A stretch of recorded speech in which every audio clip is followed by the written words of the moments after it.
এই মুহূর্তে যে একটা বার্তা এসে যায় যে Khaleda Zia is no more, তাহলে কোনো সন্দেহ নাই নির্বাচন পিছাতে হবে। ওনার মৃত্যুর বার্তাটাও কিন্তু টার্নিং পয়েন্ট হতে পারে। Presence of Khaleda Zia and absence of Khaleda Zia দুইটারই পার্শ্ব প্রতিক্রিয়া আছে, এবং এই দুইটার পার্শ্ব প্রতিক্রিয়া আছে বলে ডাক্তার সাহেবরা, কোন ডাক্তার?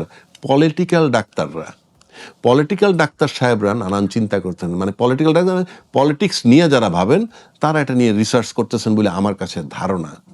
কারণ আপনি বাংলাদেশে আমার এই বিশেষ করে 5ই আগস্টের পর থেকে আজকে পর্যন্ত বিএনপির যে অ্যাক্টিভিটিজ আমি দেখি, তাতে বেগম খালেদা সিম্পলি একজন সিম্বল অফ ইউনিটি হিসাবে আছে।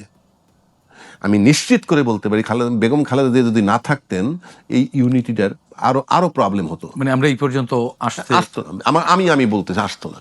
তো এটা দিয়ে বুঝাচ্ছি যে আজকে বেগম খালেদা জিয়া উনি 3বার প্রধানমন্ত্রী হয়েছেন, উনি জিয়াউর রহমান সাহেবের ওয়াইফ, তিনিও রাষ্ট্রপতি ছিলেন, মুক্তিযোদ্ধা বীর উত্তম। সেক্ষেত্রে উনি আর সাধারণ মানুষ না। ওনার মৃত্যুর বার্তাটাও কিন্তু টার্নিং পয়েন্ট হতে পারে।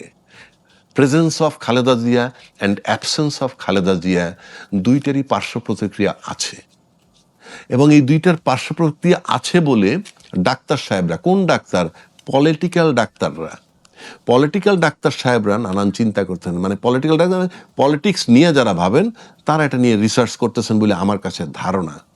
কারণ আপনি বাংলাদেশে আমার এই বিশেষ করে 5ই আগস্টের পর থেকে আজকে পর্যন্ত বিএনপির যে অ্যাক্টিভিটিজ আমি দেখি, তাতে বেগম খালেদা সিম্পলি একজন সিম্বল অফ ইউনিটি হিসাবে আছে। এই মুহূর্তে যে একটা বার্তা এসে যায় যে Khaleda Zia is no more, তাহলে কোনো সন্দেহ নাই নির্বাচন পিছাতে হবে। যদি বলেন এটার ব্যাখ্যা কি, সেটা আর একটা চ্যাপ্টার। এটার কোনো ব্যাখ্যা আসলে আপাতত অনুমান করা ছাড়া কিছু